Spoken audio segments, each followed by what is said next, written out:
Presently, I'm reading P.G. Woodhouse's The Pothunters. It's the 120th anniversary edition.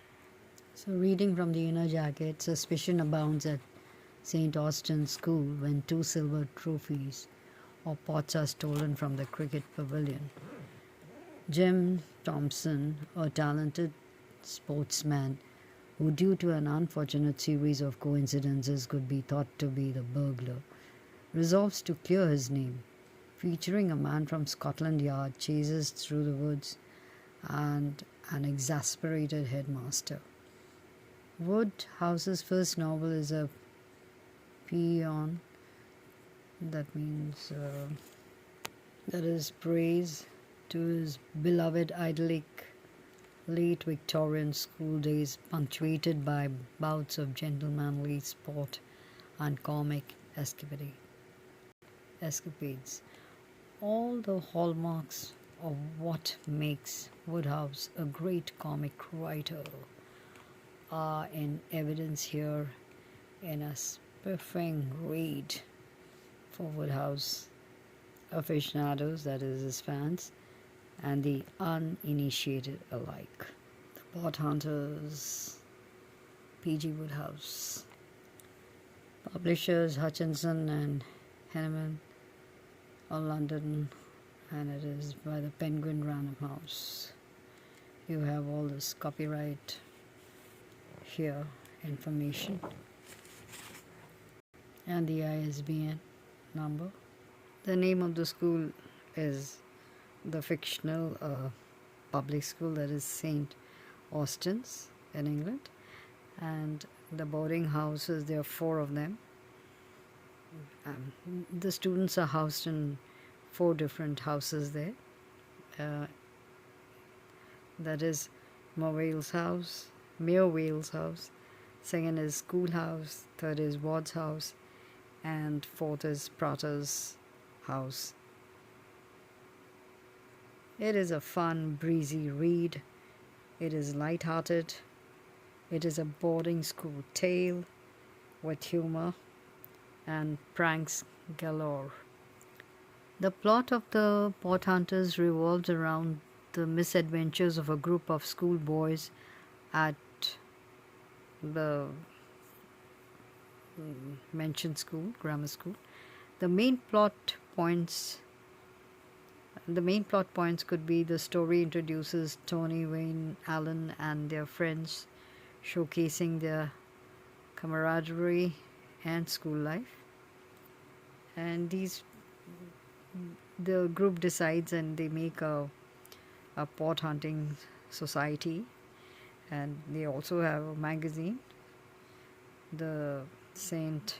Austin's Gazette, which is full of school gossip and scoops.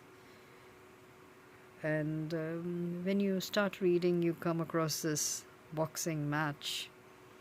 A boxing match between Tony and Appleyard creates tension and highlights the rivalry between the characters. I'm reading from page 4. The Wing and Other Public Schools Boxing Competition is something in the nature of a religious ceremony. And when they're weighing to compartmentalize them into heavyweights, middleweights, and lightweights.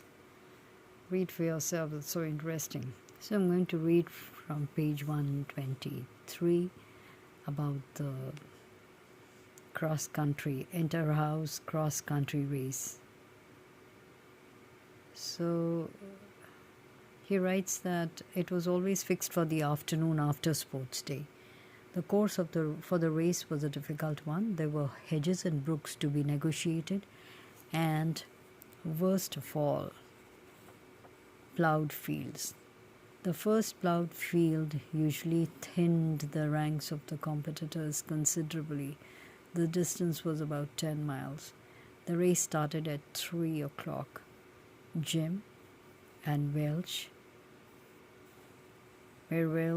first stirring set the pace from the beginning and gradually drew away from the rest. Drake came third, and following him the rest of the houses in a crowd. Welch ran easily and springily, Jim with more effort. He felt from the start that he could not last. He resolved to do his best for the honor of the house, but just as the second mile was beginning, the first of the ploughed fields appeared in view, stretching, so it appeared to Jim, right up to the horizon. He groaned. "Go on, Welch," he gasped. "I'm done." Welch stopped short in his stride and eyed him critically. "Yes," he said, "better get back to the house. You overdid it yesterday. That is, yesterday, that was their sports day. Lie down somewhere. Goodbye." And he got into his stride again. Jim watched his figure diminish until at last it was a shapeless dot of white against the brown surface. Then he lay down on his back and panted. It was in this attitude that Drake found him, a friend of his. For a moment, an almost irresistible wish seized him to act in the same way. There was an unstudied comfort about Jim's pose which appealed to him strongly. His wind still held out, but his legs were beginning to feel as if they did not belong to him at all. He pulled up for an instant. "Hello," he said. "Done up?" For reply, Jim merely grunted. "Slacker," said Drake. "Where's Welch?" "Miles ahead." "Oh, Lord," groaned Drake, and pulling himself together, set out painfully once more across the heavy surface of the field. Jim lay where he was a little longer. The recollection of the other runners who might be expected to arrive shortly stirred him to action. He did not wish to interview everyone on the subject of his dropping out. He struck off at right angles towards the hedge on the left. As he did so, the first of the crowd entered the field, etc. I mean, that's how it goes. So how the race ends. The school began to return by ones and twos, most of them taking up a position near the big gates. This was where the race was to finish. There was a straight piece of road about 200 yards in length before the high road was reached. It was a sight worth seeing when the runners, paced by their respective houses on each side of the road, swept around the corner and did their best in sprint with all that was left in them after 10 miles of difficult country. Suddenly, a distant shouting began to be heard. The leaders had been sighted. The noise increased, growing nearer and nearer until at last it swelled into a roar, and a black mass of runners turned the corner. In the midst of the black was one white figure, Welch, as calm and unruffled as if he had been returning from a short trot to improve his wind.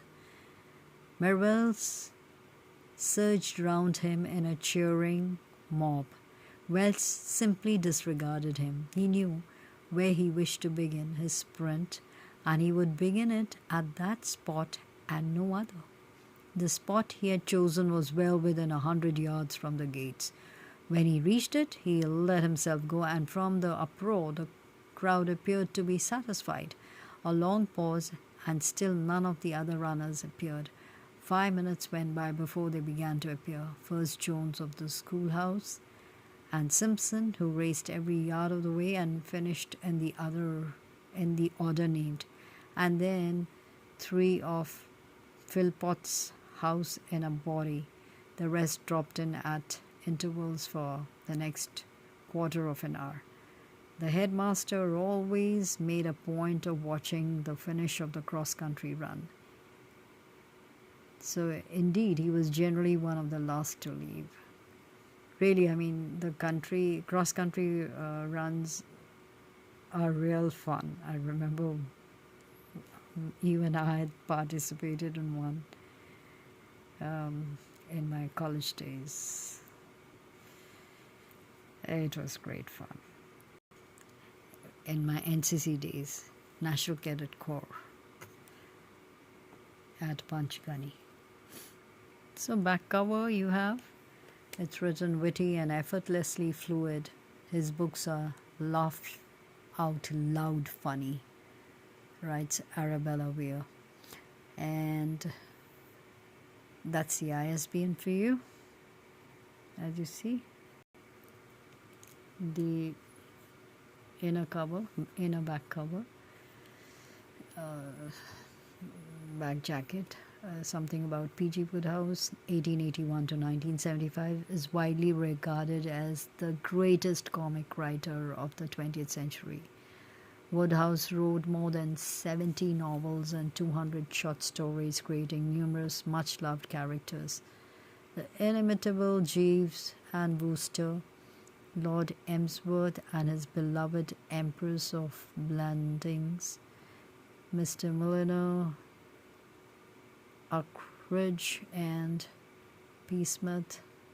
His humorous articles were published in more than 80 magazines, including Punch, over 6 decades. He was also a highly successful music lyricist, once with 5 musicals running on Broadway simultaneously. Great, eh? P.G. Wodehouse was awarded the Mark Twain Prize for an outstanding and lasting contribution to the happiness of the world. So read for yourself to find about the theft of sports prizes.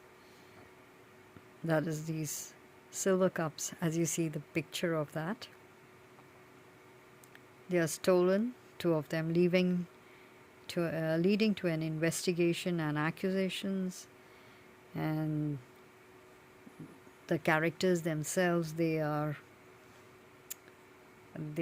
navigate the investigation with alliances and relationships. Then there are clues and red herrings. I mean, there is a mystery about the whole thing. Various clues, and there are various clues there, and that add to the mystery as well as humor. And you will come to know about the true culprit once you go through the book. And the end, of course, the school's atmosphere returns to normal. It's indeed an interesting read.